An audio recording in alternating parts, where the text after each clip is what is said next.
Hello and welcome to our workshop. We are going to help you get prepared for interviews by running you through some mock interviews, talking about the different types of formats, how to best prepare, things you need to look out for, how to research a school, and all things in between. My name is Courtney Lewis. I'm a prior director of admissions at a medical school, and I joined MSHQ and MAPT about a year ago. So this will be the first time I'm not conducting interviews this fall. Actually, the second time. I'm not conducting, but the first class that I didn't seat at the medical school. So the transition, but happy to be here to kind of share the knowledge on this side to help you get into medical school. Rachel, you want to introduce yourself next? Sure. Hi, friends. So I'm Rachel Grubbs. I'm one of the MAPT and Medical School Headquarters co-founders. I have been advising pre-meds on MCAT and the pre-med process for about 20 years now. I love doing interview prep. I love these sessions because, just speaking in general terms, I find that pre-meds are really willing to go out on a limb, turn on their cameras, or at least unmute and do these practice questions. So I love that you guys get a chance to just do some live practice with a real director of admissions with some other expert advisors. So looking forward to hearing from you today.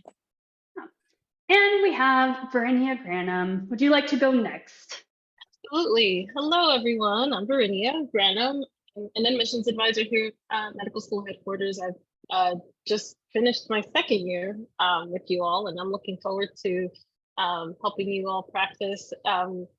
This is a stressful time of year, right? Because you're getting bombarded by all these different parts of the application, but hopefully this workshop will get you geared up for the exciting part, which is interviews.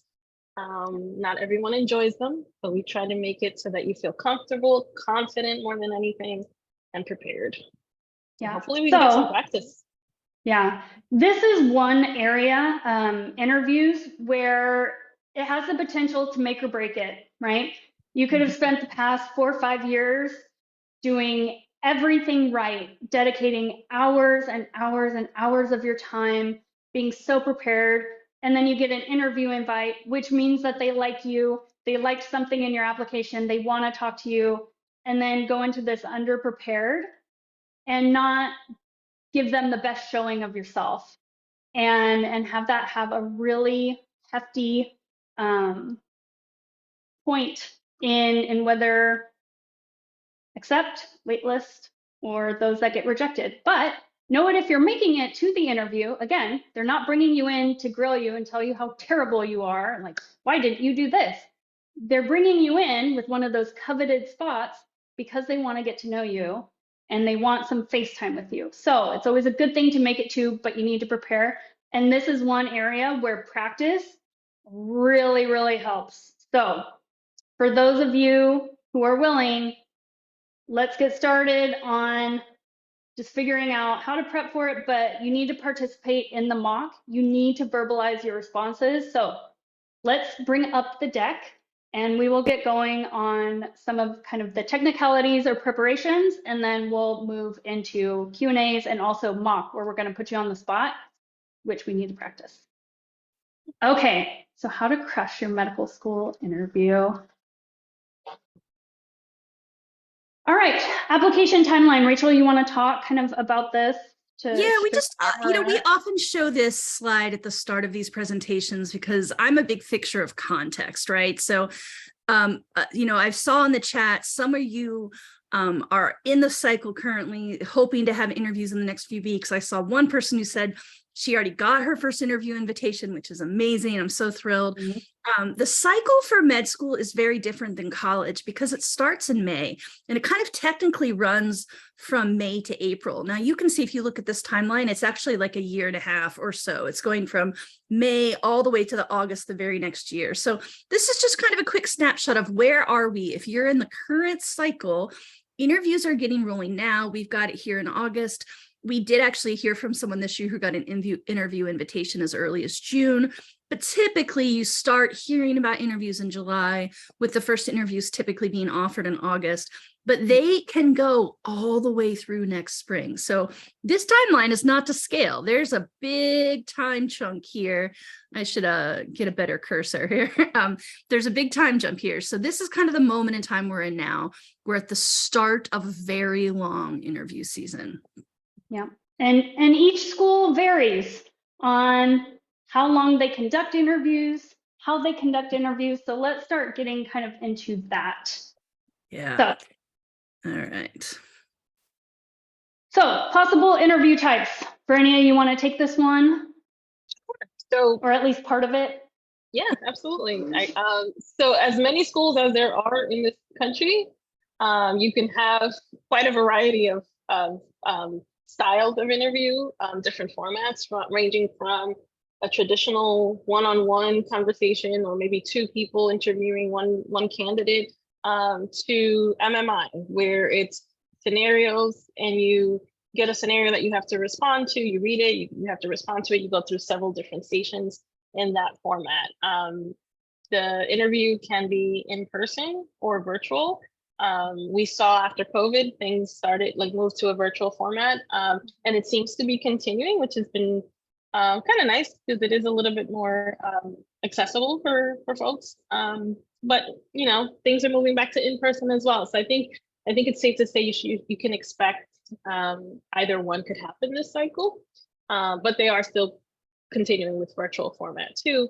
And then there's also the pre-recorded version. So you may have a school that says you have to, answer a few questions, pre-record your answers, and then they'll kind of, review those and then maybe invite you for an in-person interview or something like that. So there's any of these three types of formats could be possible. Or a conglomerate or all of them mixed. All of the above. So yeah, it can be fun. And then with access to your application, one thing, don't expect, even if it's open, what we mean by open file would mean that the interviewer or interviewers have access to your application and secondary responses, so they can kind of dig through the material, and essentially, if they wanted to ask you a question about any one component of it, they will have access, they could glean from there, and it could potentially lead to questions. Partial could mean that they only have access to certain parts of your application and not others. So I had a few cycles where I was running interviews where they could access the personal statement and the secondary responses only. They couldn't see academics, they couldn't see letters of recommendation, nothing else. They were blinded to that. They only got those partial components for the interview. Closed means your application and secondary are not available to the interviewers. So if you reference something from your application, they have no context of that. On the back end, the AdCom will have access to your full and complete file, but don't expect your interviewers to. And even when it's open and they have full access, some interviewers will not look at it. So you can't assume, right, just at the bottom, just because they have access, it does not mean they have read it, and that holds true. Okay, and then who's in the room, Verinia? It can range, like I said earlier, it could be you and another individual, a physician or someone on the committee, or whoever that person is. It might be two people, or it could be a panel where you have several people interviewing you. Or you can be in a group setting, which is a little bit interesting to maneuver because it's you and several other candidates. And so questions may be posed to the entire group, and then they go around and ask, and you respond to that question, or they might specifically, ask one person to respond, and then you all have to talk amongst each other. So those are the kind of general sense of who's in there with you. And then we had a question in the chat that's relevant to the slide. Liz asks, will we know if our interview is partial, closed, etc.? Not necessarily way ahead of time, but generally when they send out kind of your interview invite link and sometimes an information packet and preparatory information, generally they will disclose the type of format that you're going to be having and how it's going to run, what the day will kind of look like, or the multiple events. So generally, yes, you will have access to this information, but maybe not publicly way ahead of time. Mm-hmm. And it could be subject to change, right? It's good to keep a flexible mind for interviews. Yes. And, you know, most people apply to more than one school, so they could be vastly different between the two schools. So, but what holds true is your verbal responses, your mannerism, all of these things, no matter what format, still matter. So let's go to the next slide. Common interview themes or categories for questions. So who wants to kind of tackle, should we do 2 each since there's 6 of them? Sure. Okay. Yeah, So, I'll go ahead. Okay, go ahead. So these are just some samples. By no means is this, you know, the all exhaustive list, right? You can get any combination of questions asked, some that are not even on here. But some of the sort of typical or common questions are things like, tell me about yourself, right? The interviewer, they've gotten to know you on paper. They want to now know something a little bit different about you that they haven't maybe necessarily read about in your application. Just really about you, not what have you been doing, not where did you go to school, really just who are you as a person. Things that you think might be interesting to share with them. Another common question is, why do you want to be a doctor, right? Well, why are you here? This is the whole point of this process, right? So this is the one where you really, we'll have opportunities to practice in a little bit, but this is one that you really are going to want to make sure you solidified your answer, not memorized, right? We don't want you to sound scripted, but we want you to, this is the core of your application. So you should be able to verbalize what your motivations are to becoming a physician and be able to explain that in an interview very quickly and very succinctly. Mm-hmm. Yeah, so strengths, weaknesses questions, right?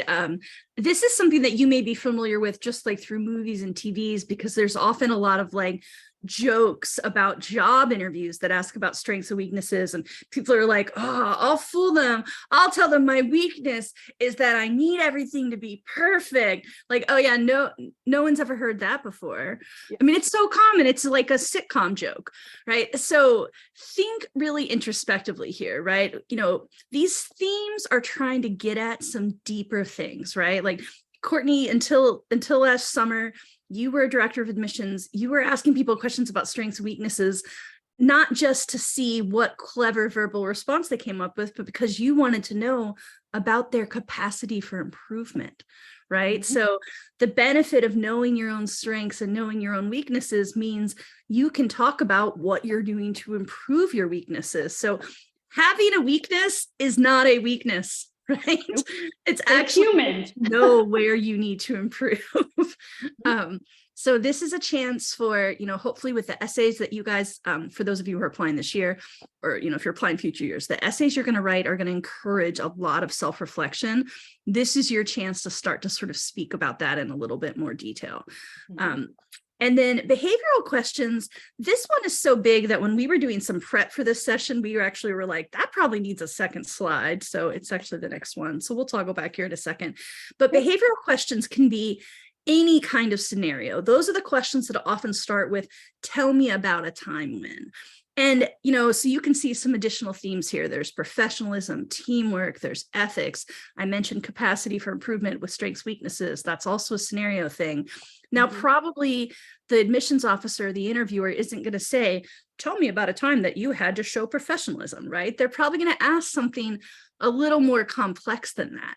But those are the kinds of things they're looking for. They're not just grilling you to grill you. This isn't about accredited response. There's often more than one right response.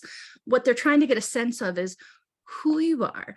And something that I think is very important to keep in mind is that by the time you're in Med 3, even though you're paying tuition for the right to go to med school, you are essentially a hospital employee. And you're going to, you know, through Med 3, Med 4, your rotations, your clinics, throughout your residency, you're going to be in one of the most rigorous and demanding work training programs in the world. And I think sometimes we get so excited about being a doctor that we think about it as like a calling or a life, and it is, but it's also a job. And what they want to know is, are you a mature person who's ready to enter a very challenging workplace? So a lot of these questions are going to get at your ability to interact with others in a productive and kind way. Yeah.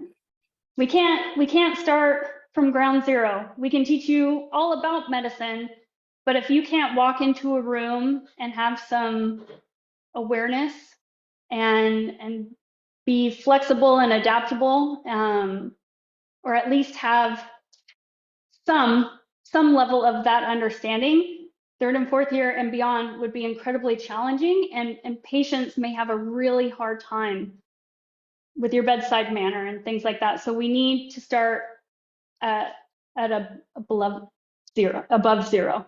So that's kind of what we're looking for.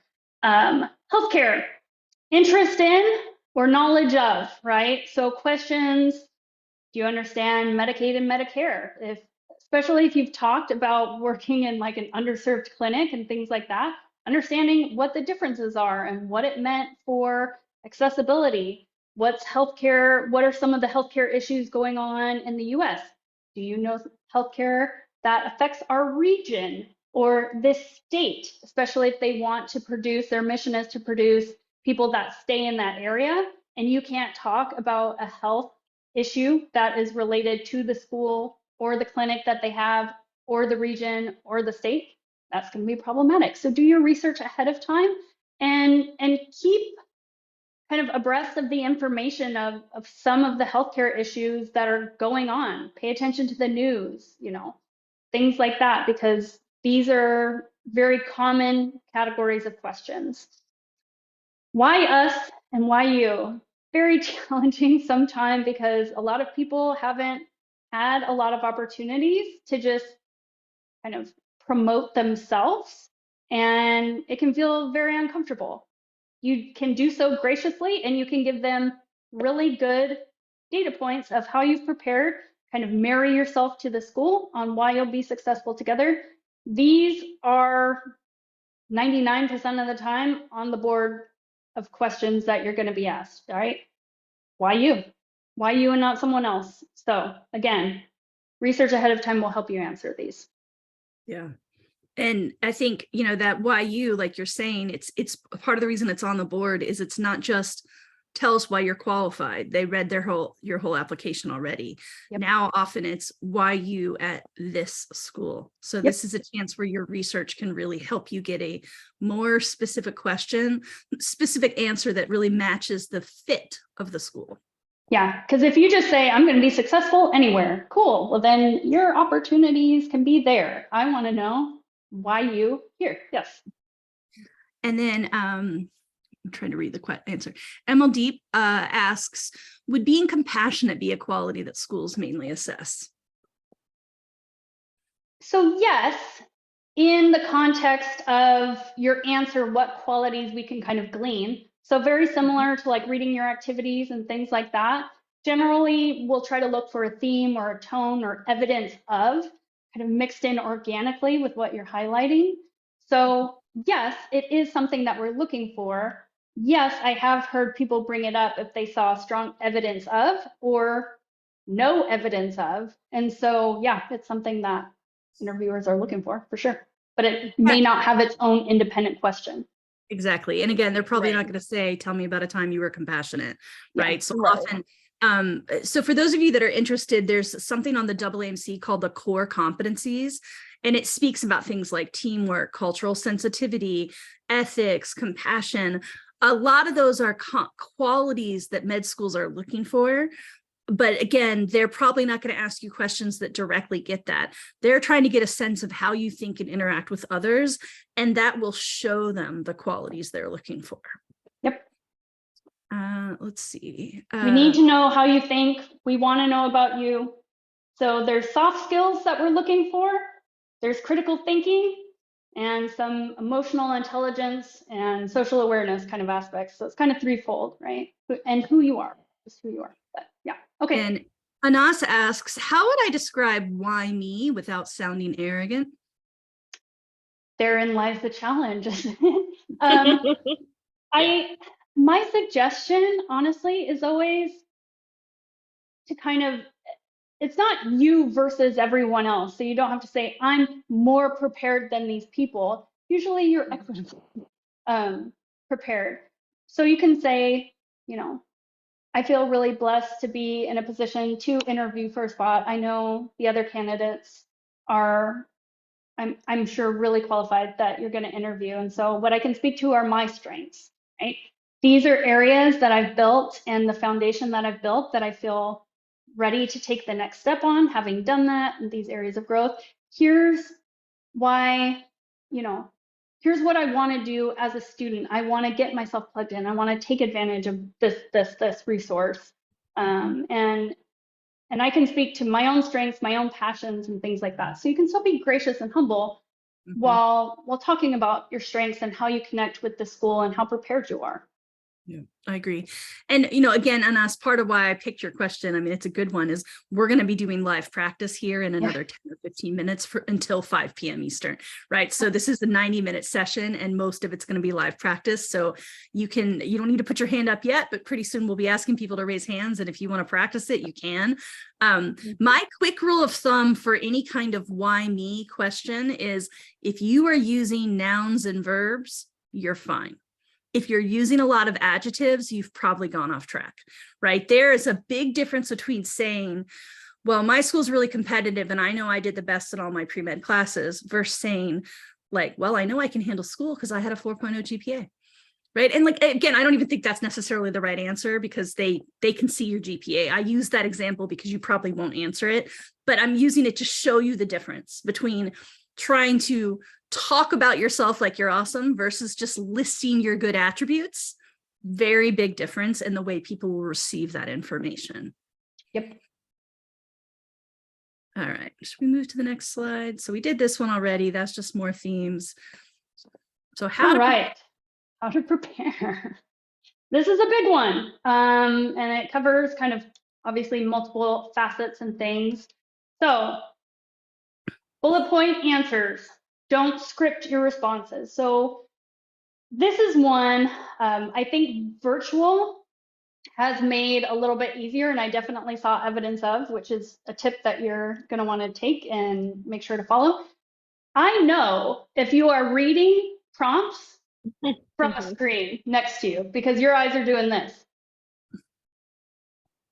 They're going to the same point each time. I know for a fact. Or if you're like thinking and you keep looking down, or if it's so structured that I know that. But that doesn't mean go into every question unprepared. So a good way to keep your thoughts straight, come up with a strong answer and practice without it becoming scripted is to do bullet point answers. So what's an example I want to give? What are the components that I kind of want to cover?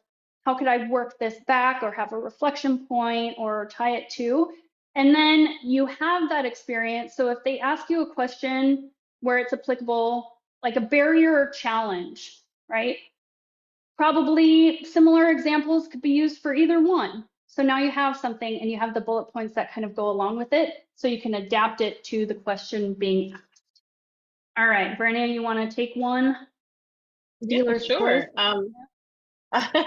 I love the idea of thinking about stories and personal anecdotes to support your answer. So we'll go over some sample questions, and from now you can start thinking about what have been some experiences that I've had that support what I'm saying here, and drawing on those, and not necessarily saying, well, as I wrote in my primary application, I did X, Y, and Z, but just bringing it up, even if you talked about it in your primary, just bringing it up and maybe expanding on that experience a little bit more. That's a great way to connect with your interviewer. And you may have the idea, the general sense of this is what I want to talk about, but that changes with every interview because you're not necessarily memorizing a script. You just have this idea in mind. This is what I want to talk about. And then that day off the cuff, you're just kind of talking about it. Yep. Rachel, you want to pick one?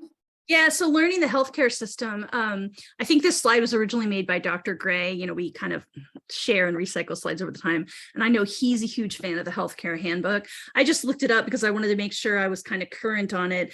The first edition is still available on Amazon, $8 on a Kindle, $10 paperback. So pretty reasonable investment, right? We try not to tell you guys you have to go spend tons and tons of money, but that book is considered good reading for anyone who works in healthcare. So I would recommend that as a great starting point. But someone else in the chat had said, hey, do you recommend websites or journals?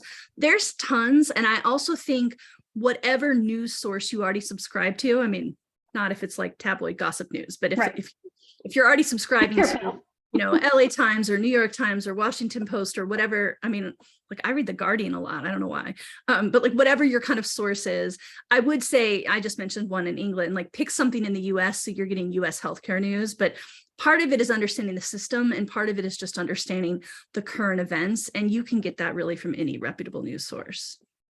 Yeah. And so for practice, ask friends and family, right? As I said earlier, verbalizing your responses is key. You can think about them all you want and think that you have this really perfect plan in your mind, but if you've never actually vocalized it, it's a lot different. So you need to recruit people, have them ask you a question off the cuff, and see how you respond to that. Ask them, you know, to look for things about, you know, was this kind of coherent? Did I use any inappropriate or very casual language or terminology? Did you see any issues with that? How was the tone of what I said? Was there any depth to what I said? Those are things where they don't necessarily need to be medical professionals to be able to give you those responses. Those are some of the soft skills that anybody who can hold a conversation should be able to tell you how it was received, how your response was received. So that's practice. Verbalize it, do it a lot, and have somebody that can tell you how they're interpreting what you've said. Okay? All right, Brandy, I think you're up again. Yep, sure. And then not lastly, but very, very important, it kind of goes without saying, understand who you're interviewing with, right? Research the school, become very familiar with what specific things appeal to you about that school, and come prepared with that knowledge, right? Bring up specific programs or labs or research centers that you might want to get involved with to show that you do understand what the school is about and what they have to offer and how that aligns with your goals. And know your application as well, right? Know your application inside out so that you come prepared. It's easy to forget in this whole long process, everything you wrote about. So review your application, review your secondaries just before your interview, and have that idea of, okay, these are the things that I know that I love about this school. Do your homework, research that beforehand. Yeah, I think few things fell flatter than when you say, okay, why do you want to come here? And somebody just couldn't give you any depth to that answer. Well, that's a bummer. Like, either I'm not your top choice, you've not done research, I feel like I've wasted a spot because you don't really want to come here, clearly. Yeah. So this is and important. I think sometimes it almost comes from like desperation. It starts to get at the trust us thing, right? I've talked to so many pre-meds in the confines of private advising who have privately said to me, Rachel, I will go anywhere that takes me. And that's not a red flag to me. It would be a red flag. It's not a red flag to me as a sentiment, because I get where you're coming from.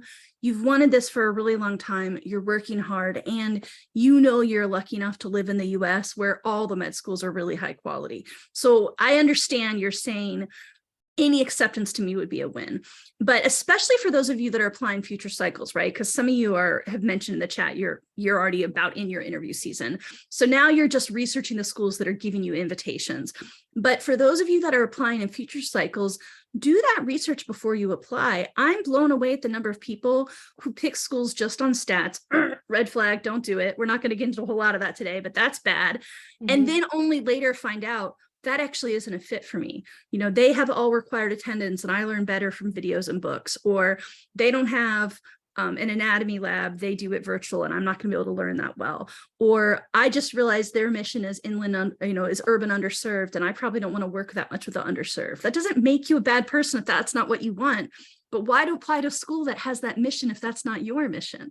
So research before the interview, but research early. Yeah. And then I think that kind of gets into the trust yourself. If you've done all this practice and you know why you're a good fit for the school, then it's such a big compliment to get the interview, right? You can go in with a fair amount of, you're going to be nervous, you're going to be amped up and excited, but go in knowing thousands and thousands of people applied to the school. Only a few hundred got an interview, and I'm one of them. It's cool. Yep.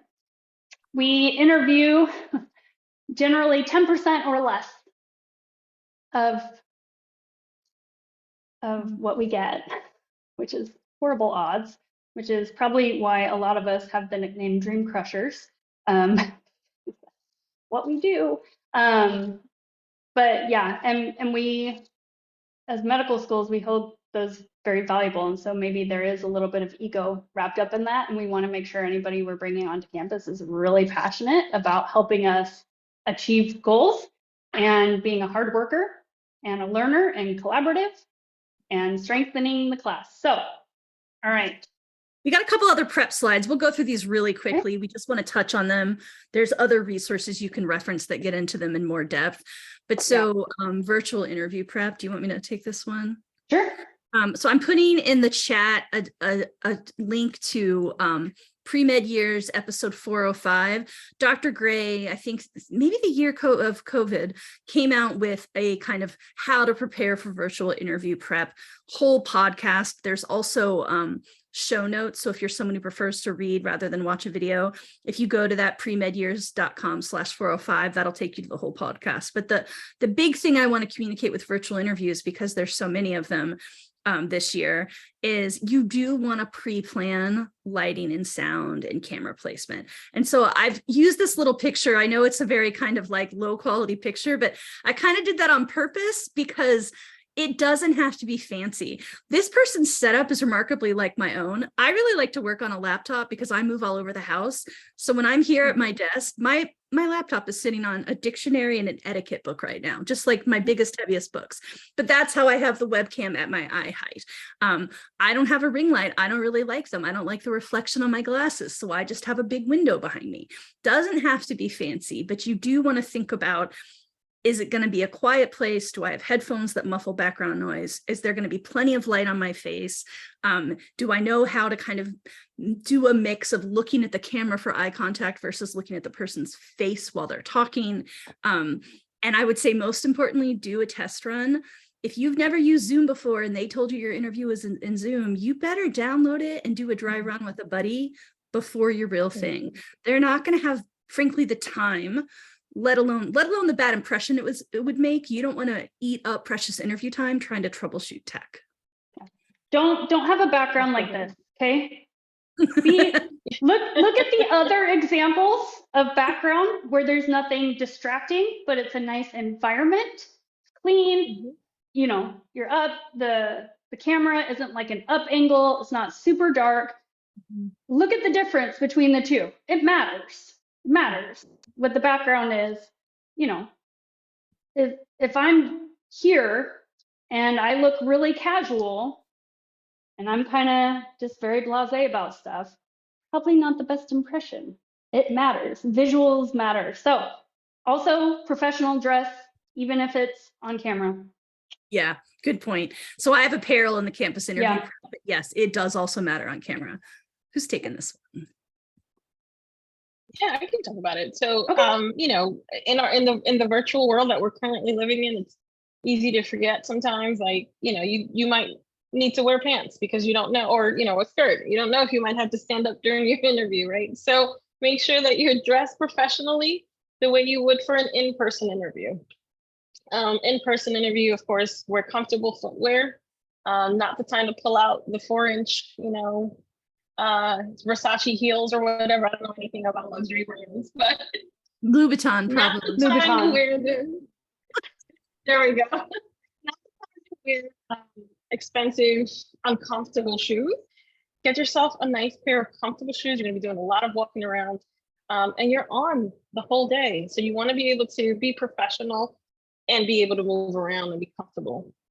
Yeah, I think it's a really good point, Verania, that you brought up. Even if it's virtual and you're like, well, they're only going to see from here up.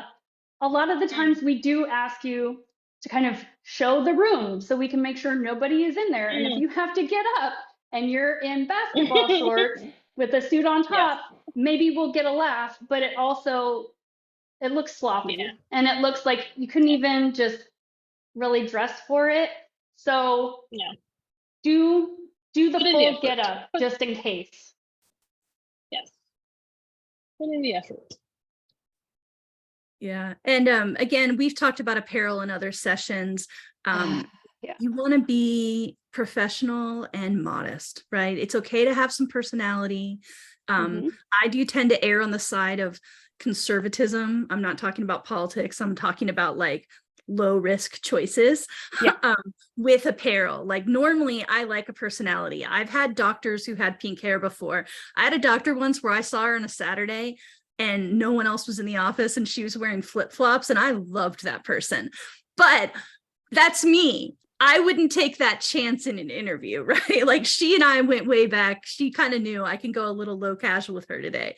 But in a med school interview, you probably want to wear neutral colors and conservative clothing.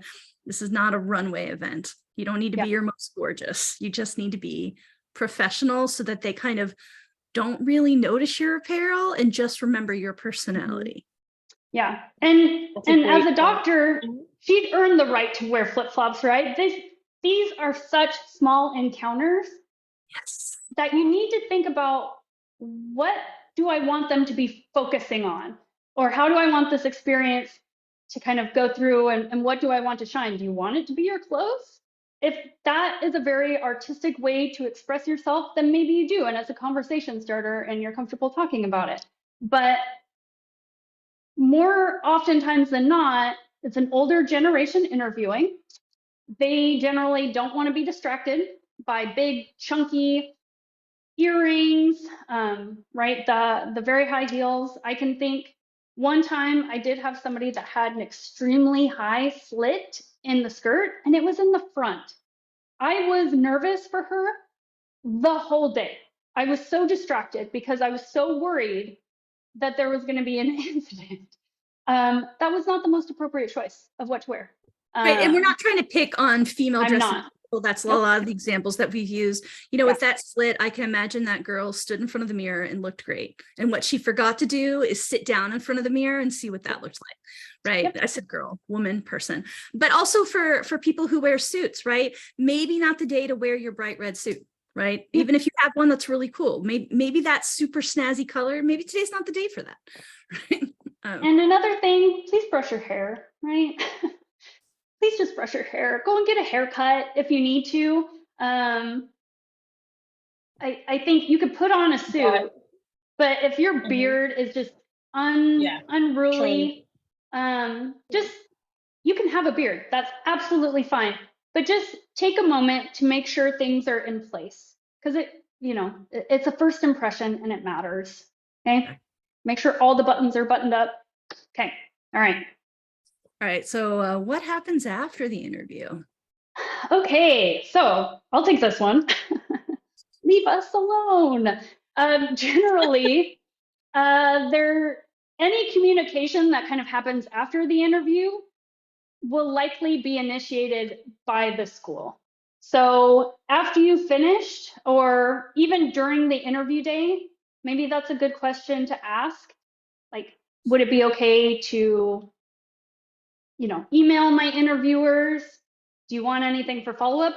They will likely tell you how they want it. Most schools will tell you, don't contact us, we'll contact you. And these emails that are going out to these independent faculty members and stuff, you never know what's kind of happening with them. I knew some of them that got sent. I didn't know others, so it had no bearing in the decisions or anything like that. I would receive thank you letters, and I did keep them. I have a nice little pile that were like mailed or sent to the collective for hosting the interview day and being able to participate, those are really nice, but some schools do not want them. So if they don't tell you, ask beforehand and then be patient. Sometimes to get a whole AdCom together where everybody's available and make decisions and give them enough adequate time to actually review the contents of your application, the secondary and the interviewer feedback, sometimes it takes a bit of time. So be patient. Yeah. They will contact you. They will let you know. And they will probably give you an estimated timeline for that. But if you start calling me every day, every other day, is there an update? When will we know? I'm not telling you. That's not how you want to be remembered. Not the timeline. Yep, I will tell you. So, yeah. Yeah, in many ways, I think sometimes people forget. I mean, it can be so hard to wait. And sometimes you are waiting months and months for a response. But the system is set up to protect the admissions officers because sometimes there's 3 of them and 6,000 of you who applied to one school. So they really need to know that you can follow instructions and go through the system the way they've set it up and not look for those one-off communications. It's not going to really do you a favor to demand their time in that way.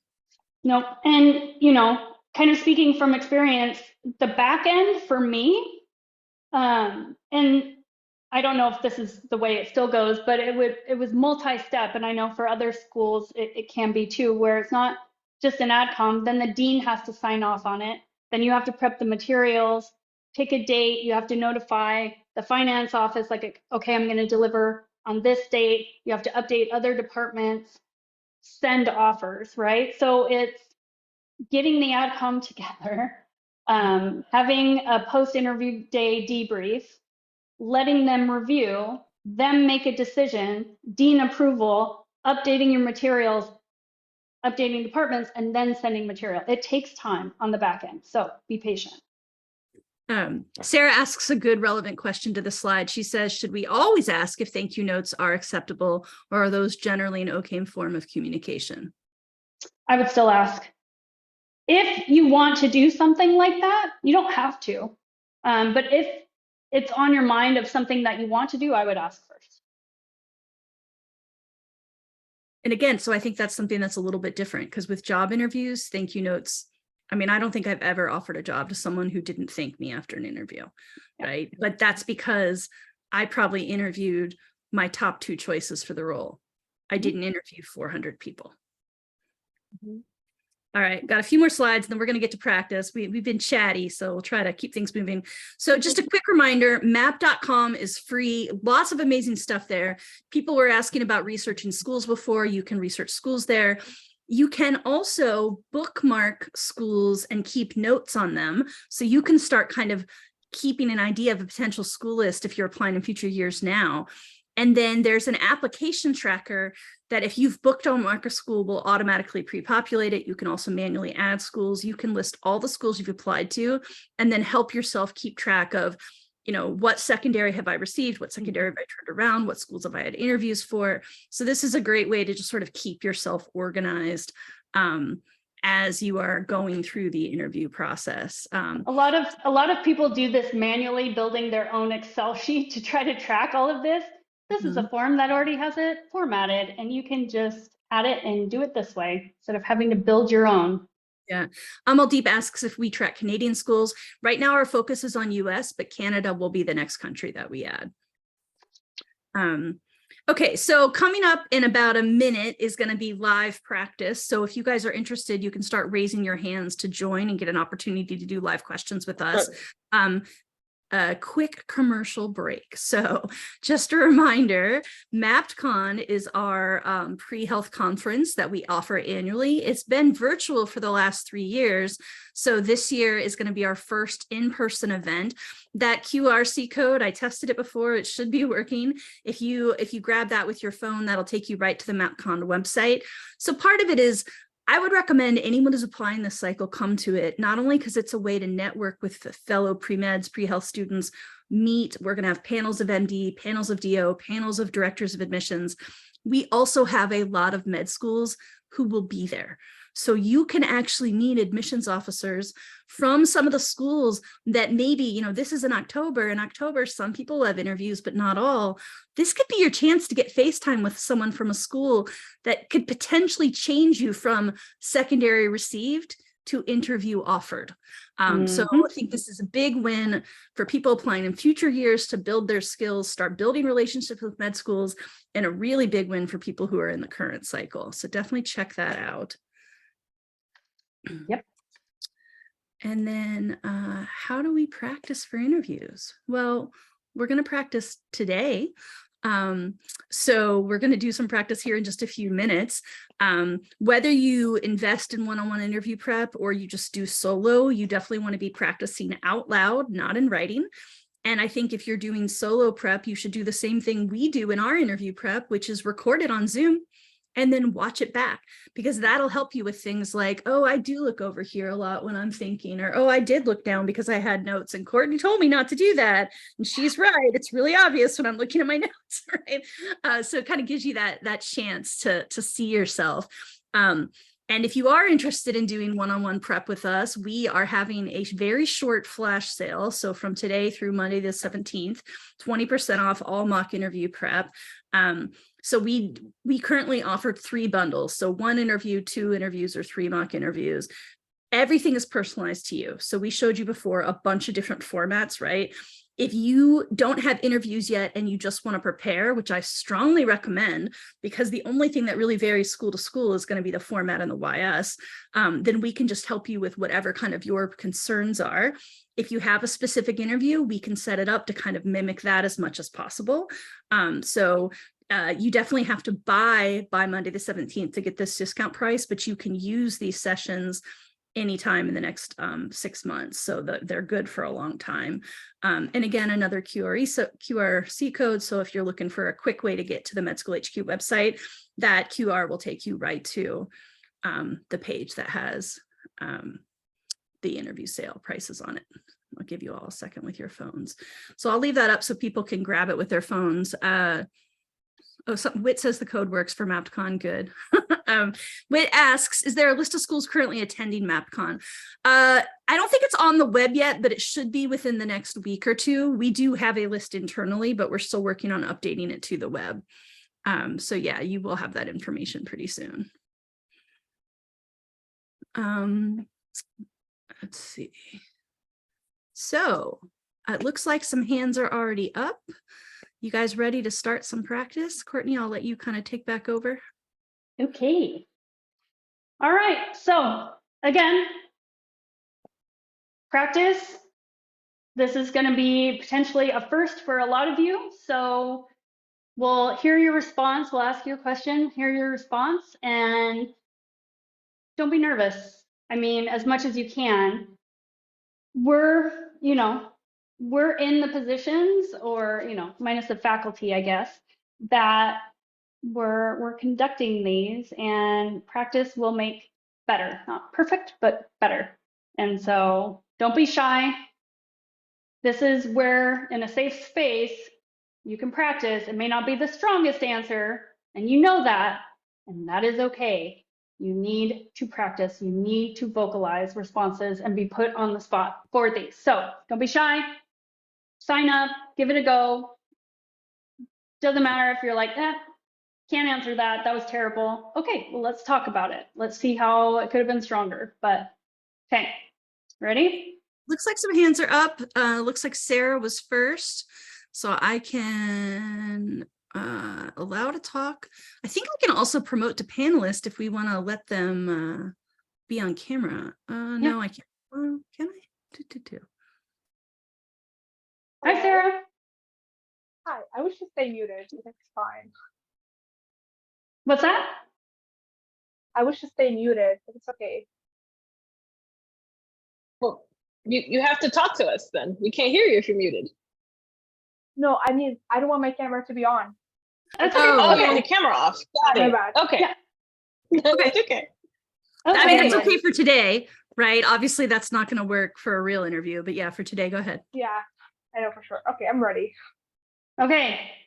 So for the first question, What is a bias that you have?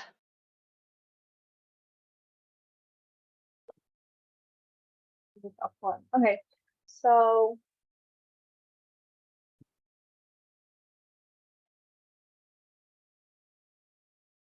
I mean,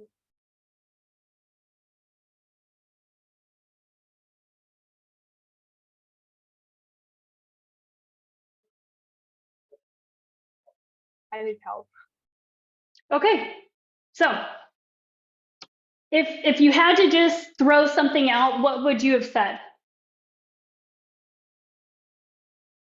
I would have said about I would have told the story about a life experience that happened since I moved to the United States 4 years ago.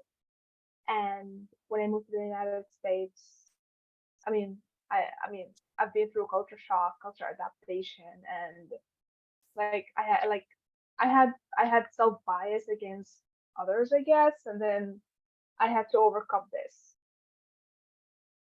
So what was the bias that you had? Like, let's say, for example, when I moved to the United States, my community used to have bias against my community, my family, people around me used to have bias against a particular ethnicity in the United States. But then I realized as I went to school, started college, I had friends who were from this particular ethnicity or minority in the United States. And then I started to change my mind and I realized that actually my family is wrong. These people are actually nice. And they're not as my family said. So this is I think this is what I would say. Okay, okay, so that makes sense. So how do you go about this one? I know somebody's like, how can we answer this question without being a red flag? That's why I ask it. It's very challenging because I don't want you to fight the prompt. I want you to tell me something, you know. I think giving me something like, I don't believe pineapple belongs on pizza. One, you would be wrong. And two, that's kind of a toss away. That's not giving me anything really of value. You know, could you maybe, if you're really charismatic, really sell me on this? But it's not helping me get to know you. Everybody has some implicit biases. So talk about it. Um, Somebody who gave me a really good response was, I noticed that I have a little bit of bias when I'm walking in Chicago and I'm all by myself, and she's female.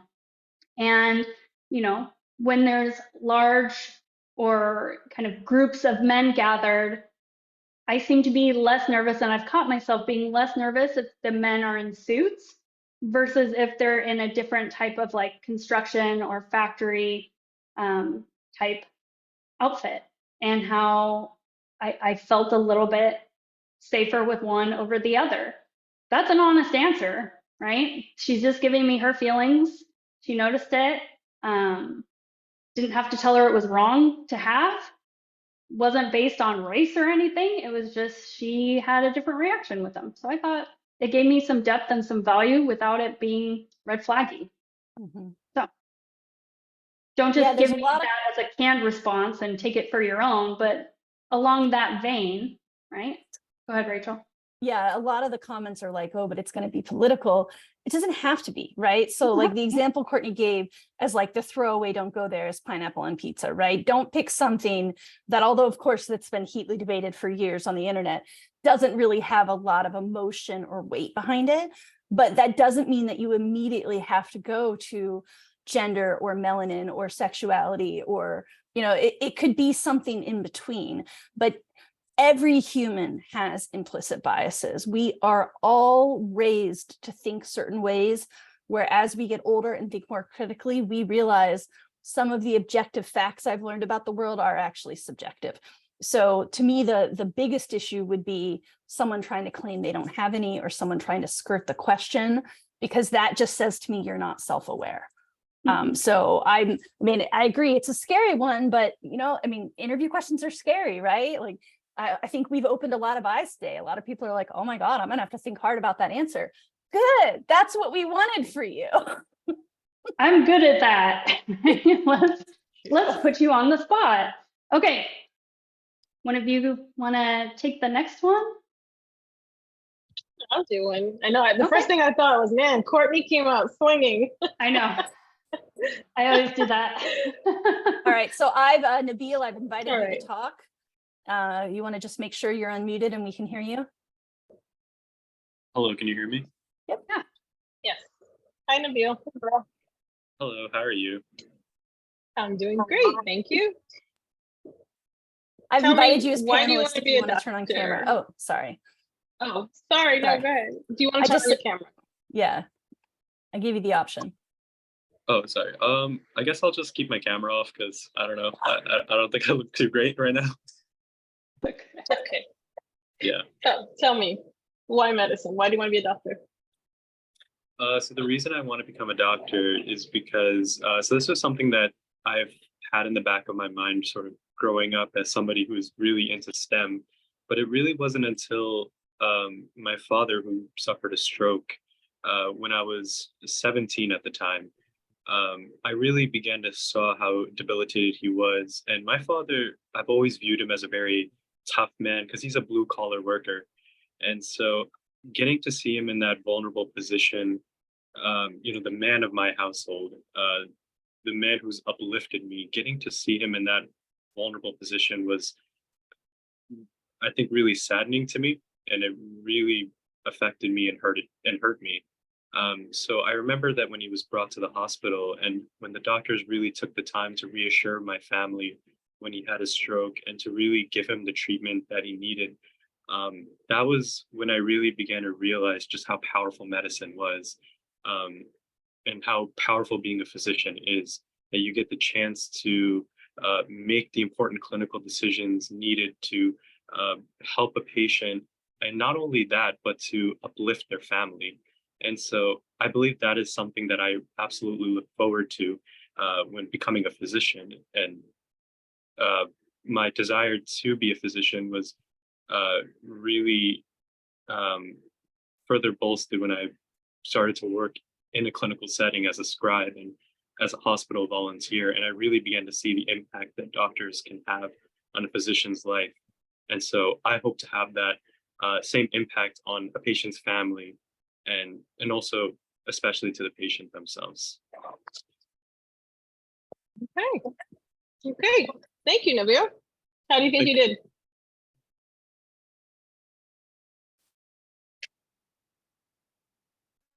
Nabil? Yes, I can hear you. There we go. How do you think that went? How do you think you did? I feel like I sort of rambled a little bit. I think I made a lot of the major points I wanted to, but I feel like I could have been more concise. And one thing I did say, which I didn't like, was help people, because I think that's a generic answer. Yeah, I think I definitely could have done better. So, but I think in terms of tone and stuff, I feel like I did pretty well. Yeah, I think so. I think that, yeah, you have an idea. You've wrote about this in your personal statement, potentially about why medicine in the first place. That was your father's experience. I think I would start with that and not start. You started by saying, oh, I always liked STEM or something like that. Liking STEM doesn't mean you want to necessarily become a doctor, though, right? I think it was more so your father's experience. So I would start with that story. You know, when I was young, here I saw you referred to him as kind of like the man of the household. Be careful with that kind of phrasing. You just never know how others may take that. I would just say, you know, this was a pillar of strength in my family. And here I am for the first time seeing him, you know, in a very vulnerable state. And then I saw how doctors were able to bring him back to, you know, I guess, you know, back to his old self again. And I wanted to have that same kind of impact. And then that's it. And then you kind of started to venture in, you know, it was further solidified by my experiences. You don't need to talk about that. Just tell them what was the reason that kind of drove you into wanting to become a doctor and what you're hoping to accomplish yourself as a physician in the future. But other than that, I think you have a that was a good start. Thank you so much. I really appreciate the feedback. I thought that Thanks was for a coming strong on. answer too. Yeah. Yeah. Nice tone and cadence. Didn't Yeah. feel Yeah. forced. Wasn't overly nervous. Could follow thought progression. So good job. I think it's technically my turn next, but Whit is the person with his hand up, and Whit and I literally did 2 questions together in Application Academy. So let's give him a chance with a different person. By the way, if you want more interview prep, join Application Academy. But I'll let you talk here, Whit. You should have access now, and Nabil, I'll lower you. Awesome, thank you.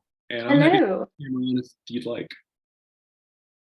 I'll put you on the spot. It'll be new and fresh. Oh God. Okay, let me pick a question real quick. Just remember, I'm kind of a nice guy. So Okay. That's worth something, right? Yeah. Still gonna put you on the spot. Okay.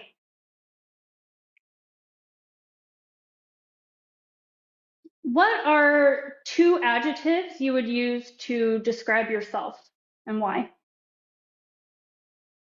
I think I'm gonna go with committed and probably integrity. Committed's a tough one. I've been on a professional journey for a while now, trying to look around and figure out where I fit in and what kind of an impact that I want to make in the world. I've been in the military. I've worked in public health for the last 7 years, and left that to make more of an impact through medicine or in a career in medicine. It's been a pretty big challenge, but I've been committed to this process, and thanks to the support of my wife and the rest of my family, I've been able to stay on this kind of a path of discovery and working hard to figure out where I fit in the world. And integrity, I don't know a whole lot of other ways to be other than pretty genuinely myself. I struggle to put on that mask and to put on a facade. I've done it in the past, and it's a really big challenge for me. And to have that integrity to be myself, even when it is a little bit of a challenge, and even when I disagree with people, professionally, of course. But it's really important. I can't ignore that gut feeling that I've got to say something and at least bring the topic up so that we can both discuss it further. So you said that you feel like you need to be authentically yourself and you find it really challenging. A large part of what is the physician's profession is being adaptable and being able to kind of meet people where they're at. So it kind of seems to be in a juxtaposition to that. So how do you think you're going to function as a physician if that's the case? You know, I've been working in a medical clinic as a medical assistant for several months now, and I haven't had a whole lot of challenges with meeting patients where they're at. I work primarily with people experiencing homelessness, many of which are also struggling with substance use. And a lot of the time, that genuine approach really connects with them. I'm not saying that I'm in people's face or anything like that. I do take the time to really listen, pause, try to understand where they're coming from, and give them the realistic options from where I'm sitting. So I don't know that there's really a juxtaposition there, to be honest with you. Okay. So how do you feel like you did? That was a new question. That's not something I've seen or heard before. So it was a bit of a struggle to come up with 2 adjectives, to be honest with you. So I'd say probably C+, maybe B. Okay. I thought you did pretty well in the justification side. Rachel, as the grammar police, is integrity an adjective? It is not. I was thinking about that. Dang it. I think you could say, like, I'm a high integrity person. That sort of turns it into an adjective. Okay. Or yeah, you could just maybe use some other synonym that's like, because the word you used when describing yourself was authentic. Yeah. And maybe that would have been the right adjective to choose that still got at the same thing. Awesome. But Or genuine. genuine. Yeah. So that was the biggest kind of step away. I liked your response to it though, and when I pressed you on it, I think the example that you gave did a good job of highlighting how they can be combined. So I thought that was a really thoughtful component to it. Very easy to understand. I thought it was strong. So really the only call out I have for that is that integrity is not an adjective. So technically it didn't fit, even if your answer was really strong, but good, Yeah, the good other go thing I on thought, it. the other thing I thought Whit did really well that I want to highlight for the whole room is Courtney pushed back and he kept his cool.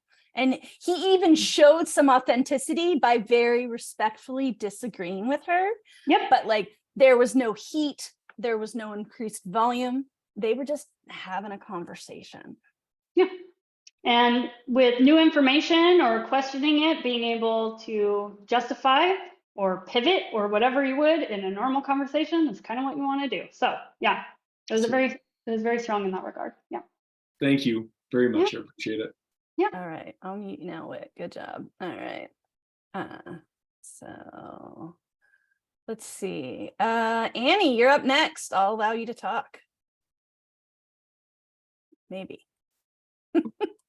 Sometimes the buttons just don't want to listen to me. I don't know. There we go.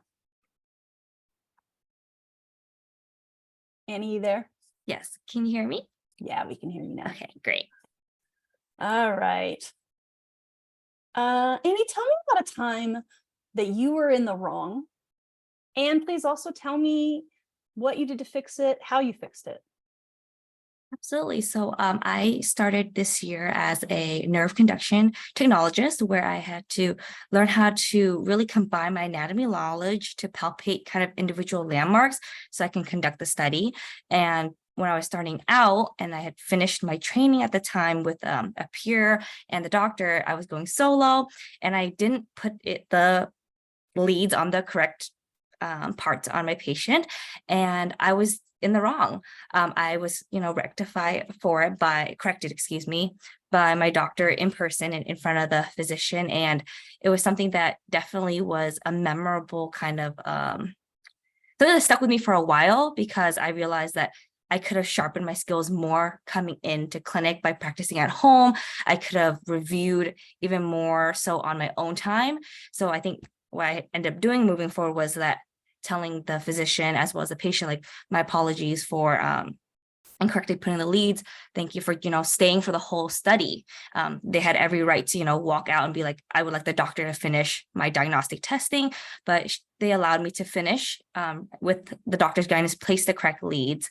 And I was able to finish that study. And then that day I kind of just continuously gone home and just been like, okay, what can I review? What can I do to sharpen, make the study a little bit more just a better experience for the patients that I get to do this and have the privilege of serving. And what would have been a consequence for the patient, right? If your mentor hadn't been there to catch your mistake, what would the patient have experienced? They would have experienced kind of levels of discomfort and potentially pain. There are those who are really ultra sensitive to the shocks that have to deliver to measure their nerves. And that is a very uncomfortable experience for patients. And that's something that I seek in my ability to try to alleviate as much as possible, because you see it not only in their eyes, but you can just feel it when I am kind of have to hold them down a little bit and be like, okay, sorry that I'm gonna have to tase you just at this point. But if they're jumping, or I've had points where they've started crying, then that's where I realize that no, sharpening my skills is one point, and then realizing at where do I have to draw the line and have an expert come in and help me treat this patient properly. And so they might experience that pain even if you've got the leads in the right place. It's just worse. Yeah. Okay. And so you said that was a couple months ago. Have you made that mistake again? No, thank goodness. I've been able to kind of be able to deliver the study, and also recognize that there are some patients I'll ask up front if it's too painful for you, or if you experience levels of discomfort that just doesn't feel right to you in your gut, please let me know. That was something that I wasn't saying ahead of time. And I realize now that if I just be upfront with the patients that, hey, there will be some level of discomfort, and with using your own judgment, if it passes a certain threshold and you cannot finish the study, that it's okay, that's normal, that's not a feeling of myself or you. And I'm more than happy to, grab the doctor to come in and also help us out. And sometimes we do have to end the study prematurely, even with the physician mentor in the room. Okay. Great. Thank you. So I always like to start the same way Verinia did after these practice questions. How do you think you did, Annie? I think there's a couple of times I wish I didn't say or ums. And I wonder if I spoke too fast. That's something that I struggle with on the daily. So that's probably something I've noticed. I think B is where I would grade myself for the response. Okay. Yeah, I like that you guys have come up with a grading scale. I mean, however you want to respond to that answer is fine, but it makes sense that you're all like, well, we all know A to F. Yeah, I thought the substance of your answer was really good. When you started, I wondered, because I was like, oh, that just sounds like a physical error, but you really took it deeper, right? You helped me understand this changed the way I prepared, helped me realize that I had to kind of study more for my job, do more homework to be more prepared. I think all of us have walked into not just tests, but like business meetings or projects or presentations or experiences where we realize later, oh, I was prepared, but not nearly prepared enough. So that's a good lesson. So I like that you didn't just tell me what you did to fix it. You kind of gave me that extra reflection. I do agree with you that you spoke pretty quickly. I also speak really quickly. Sometimes that just means we're excited, but in the human body, excited, like happy anticipation, and nervousness, which is sort of more like that more potentially like dreading or negative anticipation, those symptoms show up real similar in the human body. And that can be a good and a bad thing, because if you're nervous before the interview, you can remind yourself, well, I'm excited. Like it's both. But one tip I always recommend for anyone who's finding themselves speaking very quickly or maybe feeling a little short of breath is just take a moment.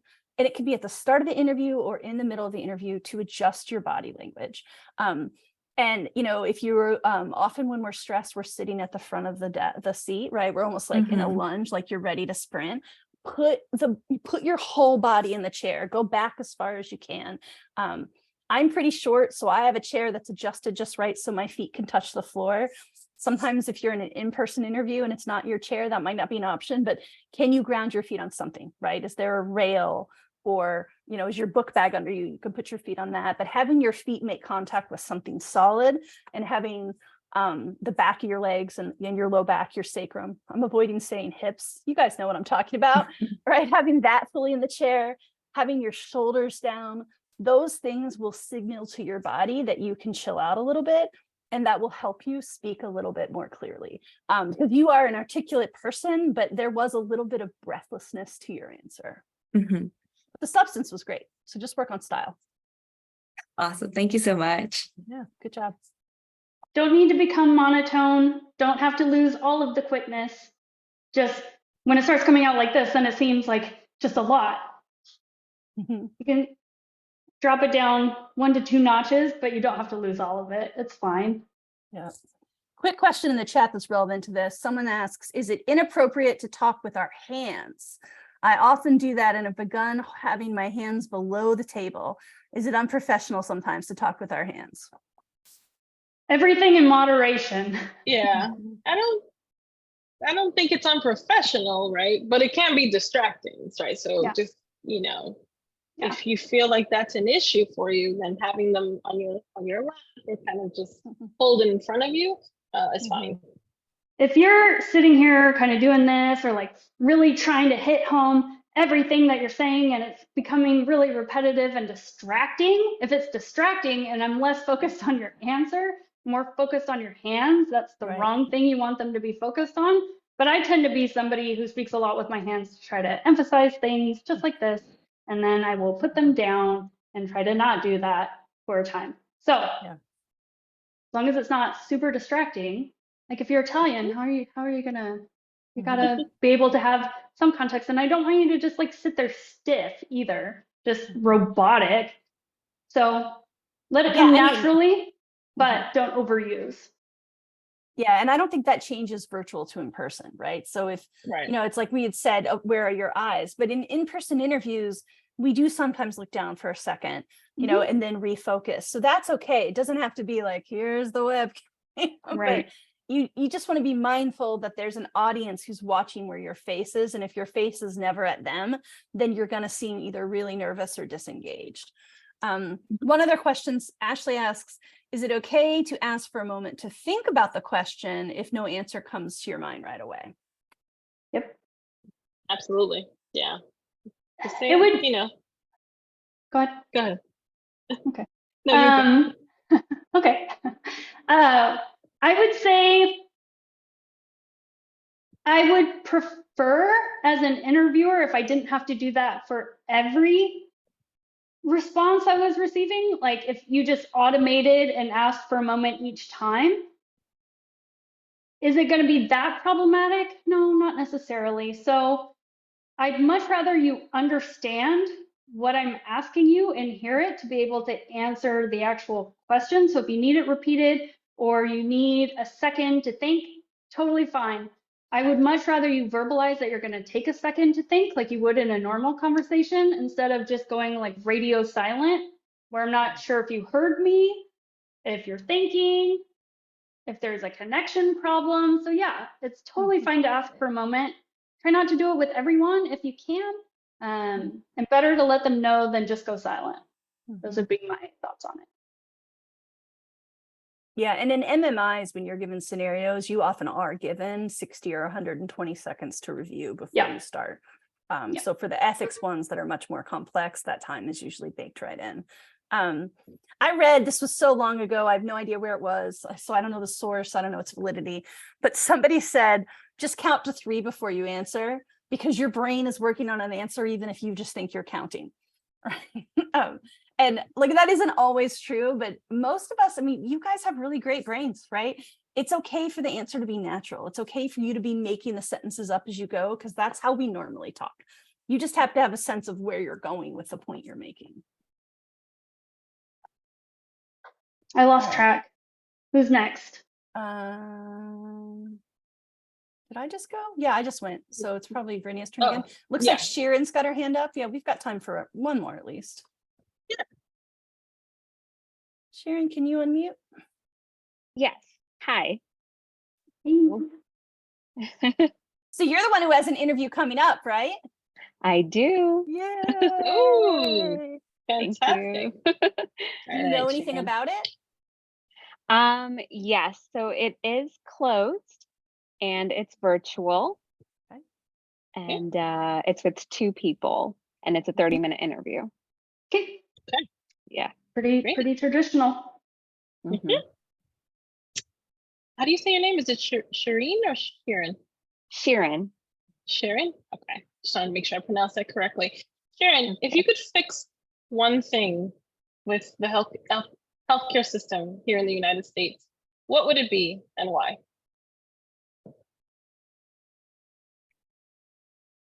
If I could fix one thing, I think it would be the ability to have access to healthcare for everyone. I think that we have many policies in place to get healthcare to everyone and meet the needs that we have. But there are definitely things that we can work on and continue to do to improve that. This is a struggle that I see even while working as a nursing assistant, where many patients come in and they're worried and hesitant about how much their care is going to cost, if they're going to be able to afford it. Every day that their length of their stay as it's extended, how they're going to deal with that. And I don't think that that should be the first thing that you have to worry about when you are trying to get better and stay healthy. So I believe that that's probably one of the biggest things that we can work on. Can I pose a follow-up question to this one? Sure. Okay. So with that response, agree with you. Do you believe more in systems than that kind of socialized medicine, which gives equal access to everyone? While I don't think that there is a perfect way to do this, I do think that making sure that everyone has access to healthcare by socializing it is a great alternative and option. It's just a very tricky situation, and if we had an answer, I think we would be there. America obviously works very hard to make sure that they take care of their citizens. So this isn't an easy, problem to deal with, but I do think that that would be a good option. Okay, thank you. All right. How do you think you did, Shereen? Uh, Kieran, sorry. I think I took more of a not very strong hand Very on safe. answering it. Mhm. But that's because I don't believe that I don't think that there's a black and white answer to this. I do think it's tricky, and I answered honestly, and I'm Mhm. hoping that I was able to convey that to you. Okay. I think access is a very broad term, right? There's like Yeah. different layers to that. So maybe get a little bit more specific if you get a question like that. But I did love that you brought in a personal example of your own experience around this, and as a nursing assistant, seeing what patients go through. So that was great. Make sure that that's a great example to show.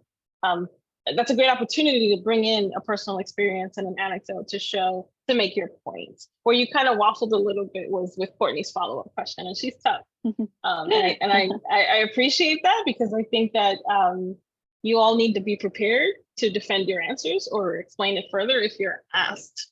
So that's where I think you kind of waffled a little bit, and you took that safe route. But good first attempt. Okay, and so I guess I would like to know how you would what kind of answer you would hope for to that follow-up question. Yeah, I'm glad that you didn't phrase that question as what I wanted to hear, because I want to hear what you're thinking. So there's no right or wrong. I would say I want to just hear you work through the question. So let me know what your thoughts are, because I can, I guess, devil's advocate, I can play it either way. And I can keep drilling down and give you new information, or say, well, what about this? What about this? And so just like in a normal conversation, as new things get added or a new perspective gets added, you can hold your ground, or you can push back, or you can give some insight into why you think something. What I don't want is very polarized language or really abrasive language. Then it comes across a bit closed-minded. Consideration of things is totally fine. There wasn't a lot of depth, but I wasn't expecting as a pre-med student you would understand socialized medicine if that's not what you grew up with. But it could be a polarizing question, and it probably a fair follow-up just to see if you could speak to it. So you achieved the goal in letting me in on your thoughts and why you're saying something. I didn't have to ask you, well, why? So you did that organically, which is kind of what I wanted to see. And I just wanted to hear your thoughts, and you didn't say anything super abrasive. So polarizing language, things where you're forcing your will on others, where you're not using politically correct terminology. It's very strong language, I would say. Yeah, the other phrase I would use is like avoid dogma, avoid anything dogmatic. So this question that you picked, Verinia, has the chat really active. So it's good. We've lit up their brains, which is always what I want, is getting you all thinking. What we don't want, whether you're for or against socialized medicine, whether you think the current American healthcare system is amazing or needs improvement, is that you come into your discussion with I have the right answer, and any answer that's not mine is wrong. Because if you don't have the humility and the open-mindedness to think, if, for example, you knew a lot about socialized medicine and you started, and I don't know as much as I'd like, right? So, if you start giving the Netherlands as an example, so then the person's like, oh, they know about Europe, let me give Sweden as a counterpoint. And you could start debating within, we're pro-socialized medicine, and still disagree on how you go about it, right? So what you want to leave, and again, this is just an example, you want to leave yourself open for nuance. And Shereen, one thing I noticed with you is when you were talking, I could tell the question had sort of, triggered you, like it pushed a hot button for you. Yeah. You were very, very measured. And then as soon as we just asked you how you did, your tone came through so much more confident. And so when you weren't on, you said to me, well, it's a tricky question. There's not a black and white response here. And I thought, man, I wish that was in her official answer. That sounded great. Right. Yep. And then Okay. you can give me your opinion. And I understand that you don't believe your opinion is fact. Yep. Right? Okay. So just let yourself talk normally, because when you're talking normally, you do great. Okay. Yeah. Totally agree with that. Okay. Thank you. Thanks for letting me put you guys on the spot. I'm doing it on purpose. I'm trying to be mean. Better here than better in the here. interview for the first Yeah. time. Now it is 5 on the nose, which does mean, unfortunately, we need to move towards wrapping up. I want to turn on screen share again. I'll pull that up while, if Renee or Courtney, you see anything else in the chat you want to answer. I just want to pull up our interview prep sale code again in case folks are interested in capturing that. So if you enroll today through Monday, 20% off any mock interview prep.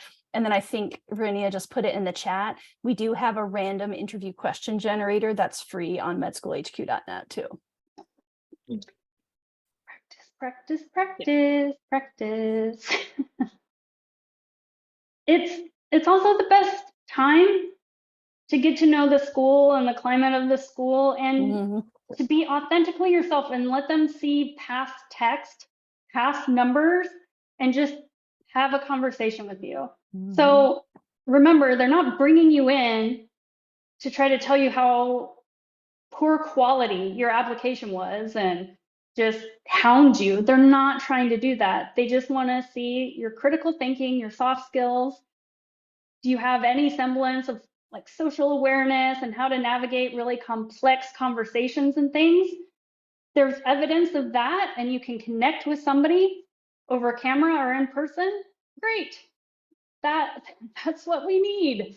So just remember, they want you to succeed. They're interviewing you because they would like to put you in the class if you are prepared, right? So they're not going to give you a spot or just send those out if they don't think there's potentially a chance that you end up in their class. So they already like you. They just need to get to know you. And this is the best opportunity for them to be able to do that, and for you to get to know them. So what a great note to end on. Hope everyone has a great evening. Good luck in your interview season, and let us know if we can help you. okay, bye.